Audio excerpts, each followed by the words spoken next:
Hey fellas, this is Kuhan and welcome to Cinema Obster. இன்னைக்கு ஒரு new series பார்த்து முடித்தேன். New show to say.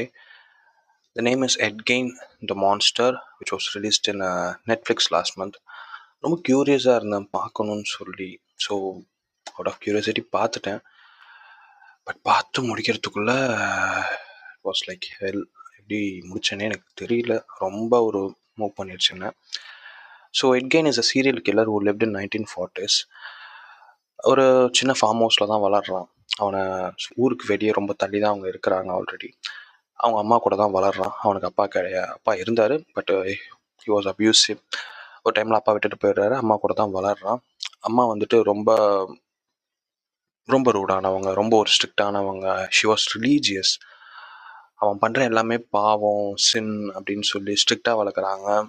Like we are all adults, right? we know அவனோட sexual desires, இவன் ஒரு masturbate பண்ணுறது எல்லாத்தையுமே வந்துட்டு பாவம், ஒரு தப்பான செயல். பொண்ணுங்க எல்லாமே அரக்கிங்க, கெட்டவங்கன்னு சொல்லி கடவுள்கிட்ட நம்மளால் போக முடியாது, இப்பெல்லாம் பாவம் பண்ணான்னு சொல்லி அவனை ரொம்ப ஸ்ட்ரிக்டாக வளர்க்குறாங்க. அவனும் அம்மா பேச்சை தட்டாமல் பொண்ணுங்களை பார்க்காமே வளர்றான். அவனுக்கு ஒரு கம்யூனிகேட் கூட ஒழுங்காக பண்ண தெரில. ஒரு நார்மல் மனுஷங்கிட்ட கூட அவனால் கம்யூனிகேட் பண்ண முடியாது ஒழுங்காக போய். அந்த மாதிரி வளர்கிற ஒரு பையன், அம்மா பேச்சை தட்டாமல் வளர்கிற ஒரு பையன். திடீர்னு ஒரு நாள் அம்மா இறந்துடுறாங்க. அவனுக்கு யாருமே இல்லை சுற்றி. அந்த வீட்டில் தனியாக வாழ்கிறான். ஒரு லெவல் வரைக்கும் தனியாக வாழ்கிறான். அதுக்கு மேலே அவனோட அம்மா வாய்ஸ் அவனுக்கு கேட்க ஆரம்பிக்குது. அவங்க அம்மா வந்துட்டு, நீ என்னை தோண்டி எடுத்துகிட்டு வா, நம்ம 2 பேரும் ஒன்றா இருக்கலாம் அப்படின்றாங்க. ஸோ அவனும் வந்துட்டு சுடுகாட்டுக்கு போய் அங்கேருந்து ஏதோ ஒரு பணத்தை ரேண்டமாக எடுத்துகிட்டு வந்து தோண்டி, அதுதான் அவங்க அம்மான்னு சொல்லி அது சொல்கிறதெல்லாம் கேட்டு வாழ்ந்துட்டு இருக்கிறான். அவனோட ஹலுசினேஷன் பீக் எவ்வளோ தூரம் போகுதுன்னா, அந்த அந்த பணத்தை வந்துட்டு அவன் அம்மா நினச்சா அதை அவன்கிட்ட பேசுகிற மாதிரி அவன் நினச்சி வாழ்ந்துக்கிட்டு இருப்பான். ஸோ அவனோட ஐசோலேஷன் எவ்வளோ பீக் போகும்னா, அவனுக்கு ஆல்ரெடி பொண்ணுங்கள்கிட்ட எப்படி பேசணும், பழகணும் அப்படின்றது தெரியாது. செக்ஷுவல் டிசைர்ஸ் ரொம்ப அதிகமாக இருக்கும். லைக் நம்மக்கிட்ட ஒரு பொருள் நம்மளை தாண்டி தூரமாக இருக்குன்றப்ப அதை நம்ம ரீச் பண்ணணும்னு நினைப்போம். அவுட் ஆஃப் க்யூரியாசிட்டி, அது எப்படி இருக்குன்னு பார்க்கணும்னு நினைப்போம்ல, அந்த மாதிரி தான். ஸோ பொண்ணுங்க பணத்தை எல்லாத்தையும் தோண்டி எடுப்பான். இட் வாஸ் அ குட்ல லெதர் ஷூ பண்ணுறது, இந்த மாதிரி விஷயம்லாம் ரொம்ப எக்ஸ்பர்ட் அவன். ஸோ அங்கேருந்து எடுக்கிற பொண்ணுங்க பணத்தை எல்லாத்தையும் எடுத்து அவங்களோட ஸ்கின்னை மட்டும் பீல் பண்ணி அந்த ஸ்கின்னெல்லாம் ஒன்றா சேர்த்து ஒரு பொண்ணு சூட் அப்படின்ற மாதிரி ஒன்று செஞ்சு, அதாவது பொண்ணோட பாடியவே ஒரு சூட்டாக செஞ்சு அவன் போட்டுக்கிட்டு தன்னைத்தானே ஒரு பொண்ணாக ஃபேசினேட் பண்ணி என்ஜாய் பண்ணுவான். அவன் பார்த்து வளர்ந்த புக்ஸ், படித்த காமிக்ஸ், அந்த மாதிரி விஷயங்கள்லாம் அவனை இன்ஸ்பயர் பண்ணி இந்த மாதிரி விஷயங்களை அவனை பண்ண வைக்கும்.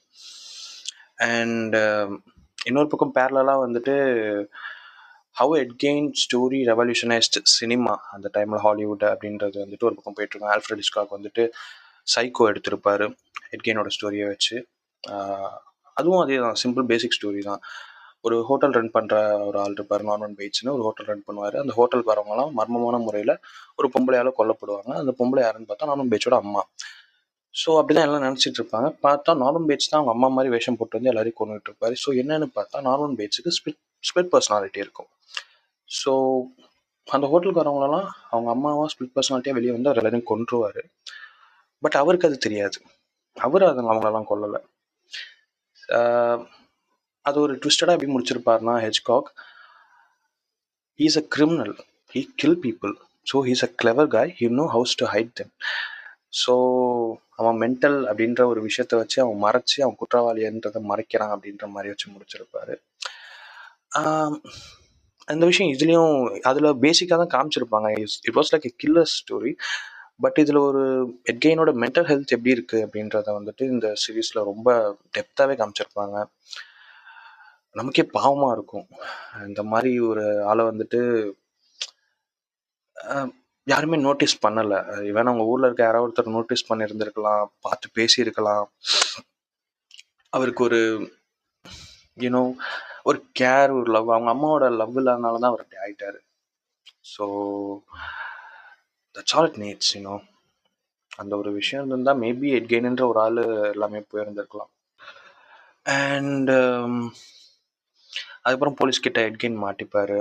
ஸோ அரௌண்ட் 200 பணத்துக்கிட்ட தோண்டி எடுத்து அவரோட கிமிக்ஸ்லாம் பண்ணியிருப்பார். லைக் வீட்டில் வந்துட்டு ஹியூமன் ஸ்கின்ல லேம்ப் செஞ்சு வைக்கிறது, சாப்பிட்ற பவுல் மண்டோரில் செய்கிறது, இந்த மாதிரி ரொம்ப கோரியான திங்ஸ்லாம் பண்ணிட்டு இருந்திருப்பாரு. And he was certified as mental patient. அசைலமில் அவரை கொண்டு போய் சேர்த்துருவாங்க.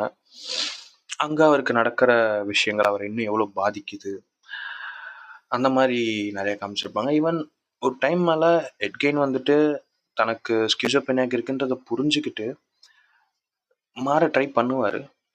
ஈவன் மாறிடுவார். மாறின அப்புறமா அவர் இந்த சொசைட்டி ட்ரீட் பண்ணுற விதம்னு ஒன்று இருக்கும். That's when a victim point. எட்கெயினை வந்துட்டு எல்லாருமே கொலைகாரன், சைக்கோ கில்லர், மென்டல் அப்படின்னு தான் பார்ப்பாங்க.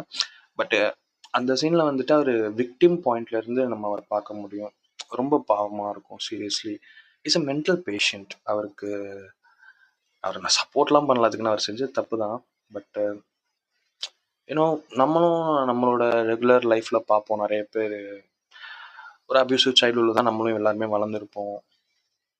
என்ன நம்மளெல்லாம் காப்பாற்றின ஒரே விஷயம் என்னென்னா, நம்மளை சுற்றி நம்மளை கேர் பண்ண யாராவது ஒருத்தர் இருப்பாங்க. அந்த மாதிரி தான் எட்கெயினுக்கு அவங்க அம்மா இருந்தாங்க. நமக்கு வந்துட்டு நம்ம friends, family, bye friend, girl friend, whoever it is, எல்லாருமே இருக்கிறோம். So that's all it needs. உங்களை சுற்றி அந்த மாதிரி நிறைய பேர் இருக்காங்க. ரொம்ப எல்லாத்தையும் உள்ளே அடக்கிக்கிட்டு எப்போ பர்ஸ்ட் ஆக போகிறேன்னு தெரியாமல் இருப்பாங்க. ஸோ அந்த மாதிரி இருக்கவங்கன்னா நீங்கள் நோட்டீஸ் பண்ணுங்கள், பேசுங்க. Just all it needs it's a good talk. ஒரு ஹாய், பாய், சாப்பிட்டீங்களா, நல்லா இருக்கீங்களா, அவ்வளோதான். அது போதும். It will cherish that day. So அந்த மாதிரி எட்கெயினுக்கு அவங்க அம்மா இருந்தாங்க. பட் அவங்க அம்மா இல்லாதனால அவர் அப்படி ஆயிட்டாரு. So end of the story ஒரு சென்டிமெண்டலாக இருக்கும் அது பார்க்கும்போது. பட் அதை நம்ம ஃபுல் ஃப்ளெட்ஜாக அந்த சீரீஸ் பார்க்கும்போது அவரோட மென்டல் ஹெல்த் எனக்கு வந்துட்டு என்னை ரொம்ப டிஸ்டர்ப் பண்ணிடுச்சு. லிட்ரலி இந்த மாதிரி ஒரு ஆள் வந்துட்டு எப்படி மூவ் ஆனார், லைக் அவரோட டெத், அவர் வாழ்ந்த விதம், அவருக்கு எப்படி அந்த ஆப்சஷன், லோன்லினஸ், அவரோட ஐசோலேஷன் எல்லாமே ரொம்ப ஒரு மாதிரி டிஸ்டர்பிங்காக இருந்துச்சு பார்க்கும்போது. ஸோ அதனால தான் சொன்னேன், நம்ம அந்த மாதிரி யாரையா பார்க்குறோன்னா நம்மளால் முடிஞ்சது அந்த ஒரு ஹாய் பாய் தான். நம்ம ஒன்றும் அப்படியே தெரப்பிஸ்ட்டோ, சைக்காலஜி படிச்சுட்டு சைக்காலஜிஸ்ட்டோ அந்த மாதிரிலாம் ஒன்றும் பண்ண தேவையில்ல. ஜஸ்ட் ஒரு ஹாய் பாய், தட்ஸ் இட். எப்படி இருக்கீங்க, என்ன பண்ணுறீங்க, சாப்பிட்டீங்களா, அவ்வளோதான். அது இருந்தாலே போதும். ரொம்பலாம் பெருசாக பண்ண தேவையில்ல. So you guys wanna watch this on your own risk. நான் வந்துட்டு சத்தியமாக சஜஸ்ட் பண்ண மாட்டேன். லிட்ரலி இட் வில் ஒரு மாதிரி மூளையை போட்டு மிக்சியில் அடித்த மாதிரி இருக்குது எனக்கு இப்போ லிட்ரலாக. ஸோ எனக்கே கொஞ்சம் தெளிஞ்சு வரத்துக்கு இட் வில் டேக் டைம் அந்த கேரக்டர்லேருந்து வெளியே வரத்துக்கு. சார்லி ஹுனம் தான் நடிச்சிருப்பாரு. ஐ திங்க் அடுத்த வருஷம் எமி ஒரு சம்திங் ஏதாச்சும் ஒரு அவார்ட் கண்டிப்பாக அவருக்கு கிடச்சிடும். அவரோட பர்ஃபார்மன்ஸ் அவ்வளோ சூப்பராக பண்ணியிருப்பார் எட்கெயினா. அண்ட் நிறைய ரெஃபரன்ஸும் வரும் படத்தில். Mindhunter reference, Texas chainsaw massacre, how Ed Gein story moved the Hollywood, அதெல்லாம் நல்லா ட்ரிபியூட்டாக நல்லா காமிச்சிருப்பாங்க. பட் மெயின் வந்துட்டு ஒரு மைண்ட் ஹண்டர்லேயோ இல்லை சைக்கோவோ இல்லை டெக்ஸஸ் செயின்ஸா மேசக்கர், எவ்வளவோ சைக்கோஸ் படம் இருக்குது. அது எல்லாத்துலேயும் வராத ஒரு விஷயம் நான் எட்கெயின் ஸ்டோரியில் பார்த்தது என்னென்னா, எட்கெயினோட மென்டல் ஹெல்த்தை ரொம்ப டெப்த்தாக பார்த்துருப்பாங்க. ஸோ அதுதான் இந்த சீரீஸை ரொம்ப மூவ் பண்ணி கொண்டு போன ஒரு விஷயமும். ஸோ ஆல்ரெடி சொன்னேன், if you guys wanna watch it at your own risk.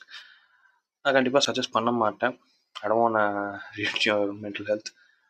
பார்க்கணுன்றவங்க பாருங்கள். எனக்கு வந்துட்டு ஸ்லோ பர்னர் த்ரில்லர்லாம் பிடிக்கும், சைக்கோ த்ரில்லர்ஸ்லாம் பிடிக்கும் எனக்கு. இந்த மாதிரி இருக்குன்ற பண்ணுறவங்களாம் கண்டிப்பாக பாருங்கள். It was a good show. ஒரு அரௌண்ட் 7 to 8 எபிசோடு தான், ஒரே சீசன் தான், 7 to 8 எபிசோட், தட்ஸ் இட்.